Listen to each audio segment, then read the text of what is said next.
नमस्कार, मैं शिवानी रतूड़ी आर्यभट्ट टाइम्स में आपका स्वागत करती हूँ, जहां आप जानेंगे बिहार की 22 फरवरी की 7 बजे तक की सभी बड़ी खबरों के बारे में। जी हां, रुक करते हैं उससे पहले सुर्खियों की ओर। नीतीश सरकार पर तेजस्वी के आरोपों का लल्लन सिंह ने दिया करारा जवाब। कहा, सपने देखने से मुख्यमंत्री नहीं बनते। भागलपुर में पीएम मोदी की सभा की तैयारी तेज, सुरक्षा व्यवस्था में एसपीजी जुटी।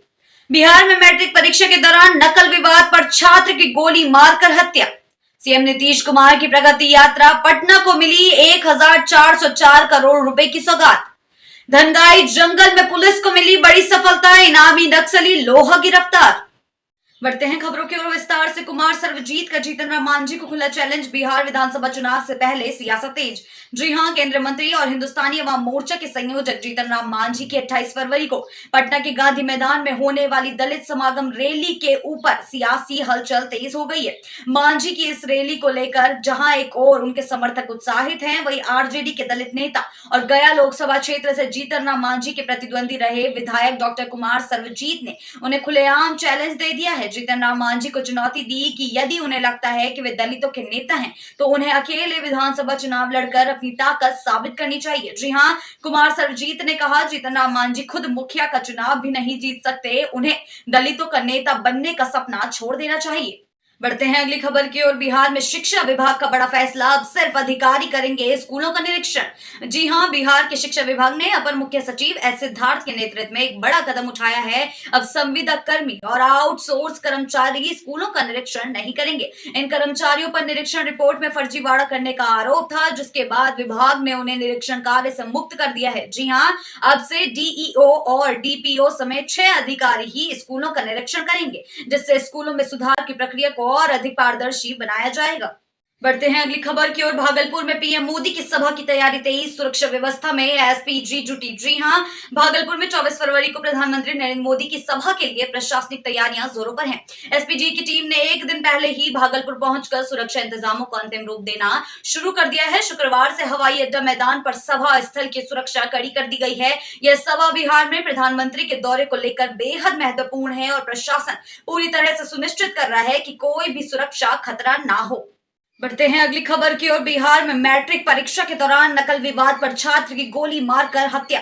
जी हां, बिहार में मैट्रिक परीक्षा के दौरान नकल नहीं करने को लेकर हुए विवाद में एक छात्र की गोली मारकर हत्या कर दी गई। परीक्षा केंद्र के बाहर आरोपी छात्रों का एक समूह पहले से उस लड़के का इंतजार कर रहा था, जिसने पेज नहीं दिखाया और नकल में भाग नहीं लिया था। जी हां, यह घटना एक गंभीर और दिल दहला देने वाली वारदात बन गई, जो परीक्षा केंद्रों पर सुरक्षा की आवश्यकता को और भी ज्यादा अधिक उजागर करती है। बढ़ते हैं अगली खबर की ओर। बिहार के 4 शहरों में मेट्रो सेवा का सपना करीब। जी हां, रिपोर्ट सौंप दी गई। जी हां, बिहार के 4 प्रमुख शहरों में मेट्रो परिचालन के लिए अध्ययन का काम अब पूरा हो चुका है। राइट्स एजेंसी ने इस महत्वपूर्ण रिपोर्ट को नगर विकास विभाग को सौंप दिया है। अगर सब कुछ सही रहा तो 2029 तक इन शहरों में लोग मेट्रो सेवा का लाभ उठाने लगेंगे, जो शहरों की यातायात व्यवस्था को पूरी तरह से बदलने का काम करेगा। यह विकास बिहार वासियों के लिए एक बड़ी खुशखबरी लेकर आया है।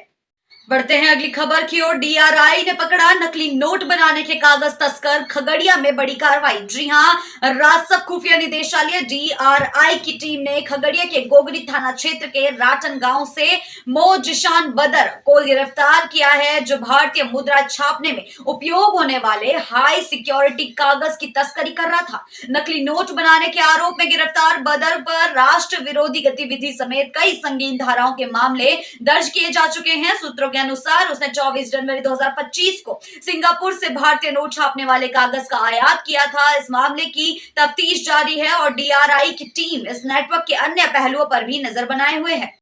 बढ़ते हैं अगली खबर की ओर। धनगाई जंगल में पुलिस को मिली बड़ी सफलता, इनामी नक्सली लोहा गिरफ्तार। जी हां, दक्षिण बिहार के गया और औरंगाबाद जिलों में कई नक्सली कांडों में वांछित और इनामी नक्सली सुरेश सिंह भोक्ता उर्फ लोहा को पुलिस ने धनगाई जंगल से गिरफ्तार कर लिया है। तिलुटांड गांव का रहने वाला यह नक्सली पिछले 3 साल से पुलिस की नजरों से बच रहा था। पुलिस ने हाल ही में उसकी गिरफ्तारी पर 1 लाख रुपए का इनाम भी घोषित किया था। उसकी गिरफ्तारी नक्सल विरोधी अभियान में महत्वपूर्ण सफलता मानी जा रही है, जो नक्सलियों के खिलाफ पुलिस की ठान ली गई सख्त कार्रवाई का स्पष्ट संकेत है।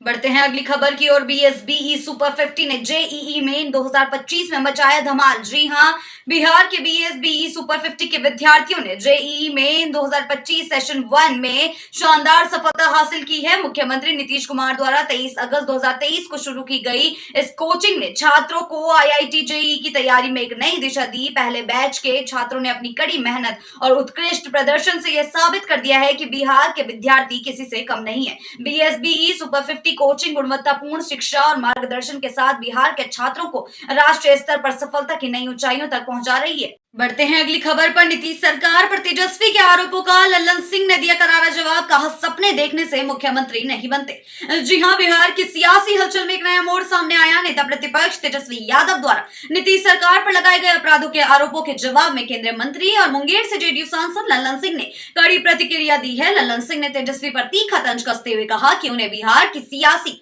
और अपराधी स्थितियों के बारे में कुछ खास जानकारी नहीं है और उन्हें अभी इस बारे में ज्ञान हासिल करने की जरूरत है। लल्लन सिंह ने कहा, तेजस्वी को यह जानने की आवश्यकता है कि 2005 से पहले बिहार में क्या स्थिति थी अपराध की और सभी चीज। बढ़ते हैं अगली खबर की ओर। सीएम नीतीश कुमार की प्रगति यात्रा, पटना को मिली 1404 करोड़ रुपए की सौगात। जी हां, मुख्यमंत्री नीतीश कुमार की प्रगति यात्रा शुक्रवार को पटना पहुंची, जहां उन्होंने पटना के विकास के लिए 1404.84 करोड़ रुपए की सौगात दी। इस मौके पर उन्होंने 623 विकासात्मक योजनाओं का रिमोट के माध्यम से उद्घाटन और शिलान्यास किया, जिनमें 387 योजनाओं का उद्घाटन 845.43 करोड़ रुपए की लागत से और 256 योजनाओं का शिलान्यास 559.41 करोड़ की लागत से किया गया। साथ ही पटना को हाईटेक बनाने के लिए सीएम ने कई नई घोषणाएं की, जिससे शहर का भविष्य और भी प्रौद्योगिकी से सुसज्जित होगा।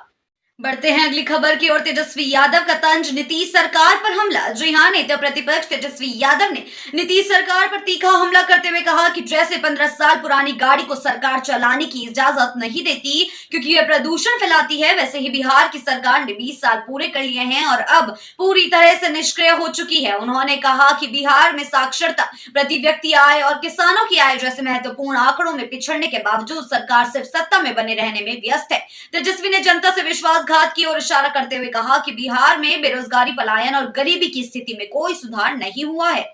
बढ़ते हैं अगली खबर की ओर। निशांत कुमार का तेजस्वी यादव को करारा जवाब, 100% स्वस्थ है नीतीश कुमार। जी हां, नेता प्रतिपक्ष तेजस्वी यादव द्वारा मुख्यमंत्री नीतीश कुमार को थका हुआ और अस्वस्थ बताने के बाद इस बार जवाब दिया है उनके बेटे निशांत कुमार ने। पटना में पत्रकारों से बातचीत के दौरान निशांत ने साफ कहा कि उनके पिता 100% स्वस्थ है और उनके द्वारा किए गए कार्यों की तारीफ की। जी हां, साथ ही निशांत ने जनता से अपील की कि वे एक बार फिर से नीतीश कुमार को मुख्यमंत्री बनाएं क्योंकि उनके नेतृत्व में बिहार में अच्छे काम हो रहे हैं।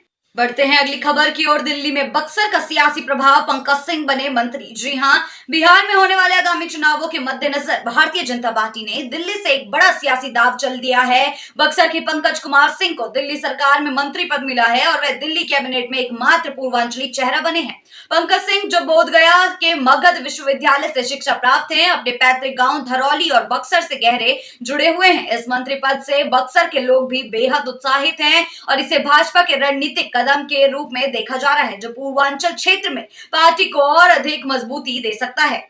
बढ़ते हैं अगली खबर की ओर। नदी के बीच में बालू माफियों का कब्जा, खुलेआम अवैध उत्खनन। जी हां, नालंदा जिले में बालू माफियों के हौसले अब और भी बढ़ गए हैं। मानपुर थाना क्षेत्र के देकुली पुल के पास जिराई नदी में अवैध बालू उत्खनन का एक चौंकाने वाला मामला सामने आया है, जिसका वीडियो भी वायरल हो रहा है। जी हां, देखा जा सकता है कि सैकड़ों लोग और आधा दर्जन ट्रैक्टर नदी में उतरकर बालू निकालने में जुटे हुए हैं और यह सब बिना किसी डर के किया जा रहा है। इस खुलेआम अवैध गतिविधि से यह सवाल उठता है कि क्या प्रशासन को इन माफियों के खिलाफ कड़ी कार्रवाई करने का समय नहीं आ गया है। बढ़ते हैं आखिरी खबर की ओर। मुंगेर में पुलिस एनकाउंटर, फरार अपराधी नीतीश कुमार घायल। जी हां, मुंगेर के धरहरा थाना क्षेत्र में पुलिस और अपराधियों के बीच एनकाउंटर हुआ, जिसमें एक बदमाश नीतीश कुमार घायल हो गया। यह मुठभेड़ शुक्रवार सुबह मुरकट स्थान के पास हुई, जब पुलिस फरार अपराधी को पकड़ने पहुंची और उस पर गोलीबारी की गई। नीतीश कुमार को दाएं पैर में गोली लगी है। यह वही अपराधी है जिसने हाल ही में 8 साल के मासूम अंशु कुमार को गोली मारी थी और फरार था। पुलिस की यह कार्रवाई अपराधियों के खिलाफ कड़ी कार्रवाई का संकेत है। जी हां, ऐसी ही बिहार की ताजा बड़ी खबरों के लिए जुड़े रहिए आर्यभट्ट टाइम्स के साथ ही चैनल को सब्सक्राइब करना ना भूलें और हमारी फेसबुक और वेबसाइट के साथ भी जरूर जुड़े।